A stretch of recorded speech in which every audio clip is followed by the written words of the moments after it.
This is Homefront, South Dakota, and I'm speaking with Edward Borboom. Where were you living during the war, and how old were you at the time?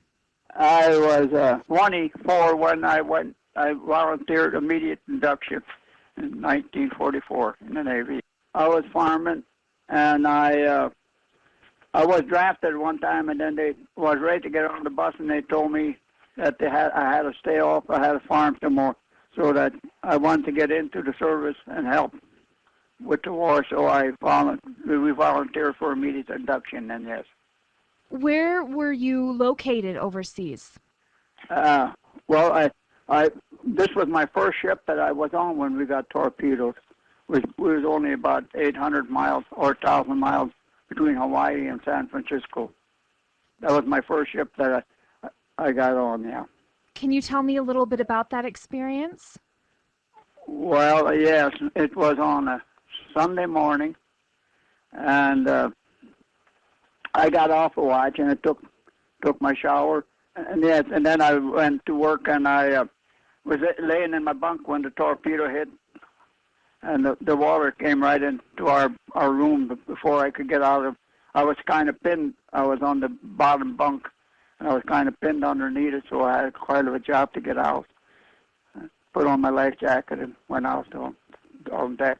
We stayed on the ship for a while, and then tried. I was a gunner on the big gun, but then we was not we saw, so our captain told us to abandon ship. What happened after that? Well, we got on our raft, and we were about, I think it was 17 of us, and no, there was more. The guys that got killed, a lot of them off of our raft. We got on our raft and we was on there, and then all at once we noticed a light, and we thought it was one of our boats from our ship, and we put on a light. The flagman had a flashlight, and he gave him the signal that we would meet him, and then it was a submarine, and it came right after us. They rammed. They went by our ship first. Well, first they did. They shot the big guns off of our ship. It split in half, so they had to shoot the guns off the big gun off, and then they started the other one in the back. Then off. That was they was breaking when they broke the ship. Then they came by, and my friend and I, we were together there behind the raft, and we looked up, and my friend got shot right through the forehead when he was right alongside of me.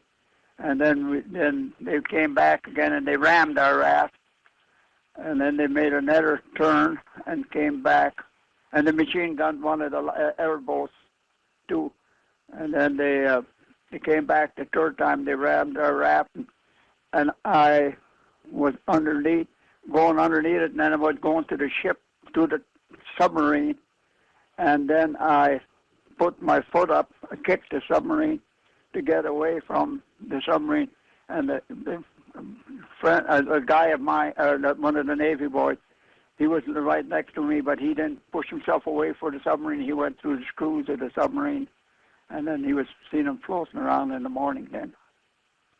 How did you survive? Well, we had what we had left on the raft. We had three of them were shot up. One guy had 3 shots through him, and one was right through his face, and the blood kept coming out all the time.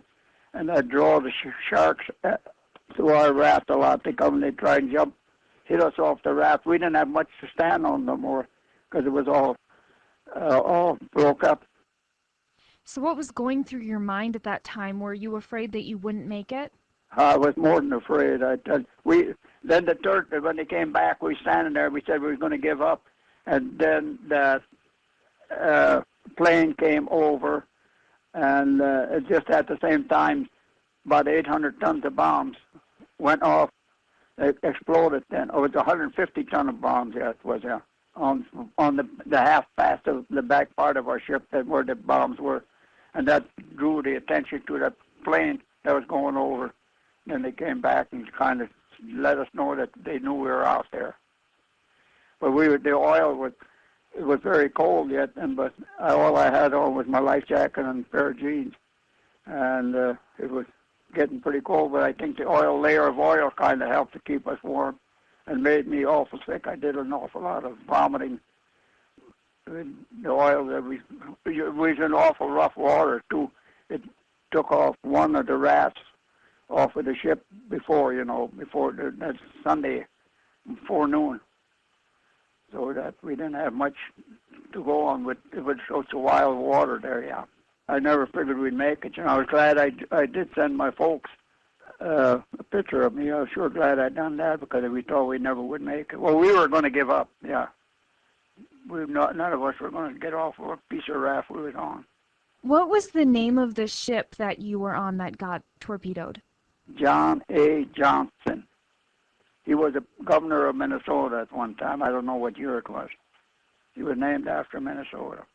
Were you wounded? Yeah, I got the Purple Heart, yes, in my foot, and when I kicked, I don't mean to say kick, when I pushed myself away from the submarine, that's when I broke my foot down, yeah. And I got hit up crawling off of the rafter, underneath the bed. I was cut up pretty bad. Spent some time in the hospital. After that experience, did you have to go back overseas, or did you get to go back to the States? We got right when I got back to San Francisco, Treasure Island. The ambulance was there, and they picked me up and they took me to the hospital, and I spent some time in the hospital there. Did you have to go back overseas? Oh, pardon me. Then I after I got out of the hospital, I had a survivor leave, and then I went back and I worked in the Lucky Bag. That's where the storage clothes, and I helped pack up where the people helped pack up the boxes for the ones that got killed. And then I asked to be transferred. I wanted to go back out to sea, and then I went to Japan. Yeah, I was halfway to Japan when they dropped the bomb. What made you want to go back overseas after that first experience? Well, I guess I want to see the part of the world, I suppose. I don't know. Because I was really upset. Just within me, I guess, yeah. And I wanted to help out the most possible, yeah. But then I couldn't do much walking at that time either, so. But they let me go. But then when I got over there, the captain of the ship was sitting watching, and he came up and he asked me why I was sitting, and I told him. Well, he said, I'm going to have to send you back to the States. So then I served a little while, and then I got my discharge. What was that moment like for you when you found out the war was over?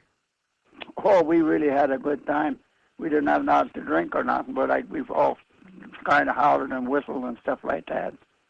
We was very rejoiced, cheered. Yeah, we cheered like they were when they were shooting at us on the ship. They were hollering at us too, off the submarine now. Did the war change you? Well, yes, it did. I came home here, and they wanted me to go to therapy all the time, and I guess I didn't. Well, in them days, pardon me for saying it, but they used to call them head shrinkers, and I didn't want to go to that. This guy would say, "Did you go to the head shrinker?" And I didn't want to do it, but I should have, but about 20 years now, I've been going for treatments, and I'm still going now yet. It really helped me a lot. Now, group therapy is what we got, yeah. And so was it kind of difficult for you to put the war behind you then? Yeah, sometimes when I'm watching TV and some of that news like now, it kind of makes me awfully upset yet, yeah. Is there anything else you'd like to share with us? I don't think that people realize really now. I think they're starting to realize a little bit more, but I don't think they realize what we really did go through. But a lot of people, when I talk now, I never talked about since I went to therapy, and I can, but that people think you're just kind of bragging or doing some talk, you show them the pictures, stuff, they don't think it was too much yet. Yeah, it's coming out better now that they are respecting. And one time, one of the highway patrolmen, I kind of was speeding, and he said that he respected the veterans, and he let me go.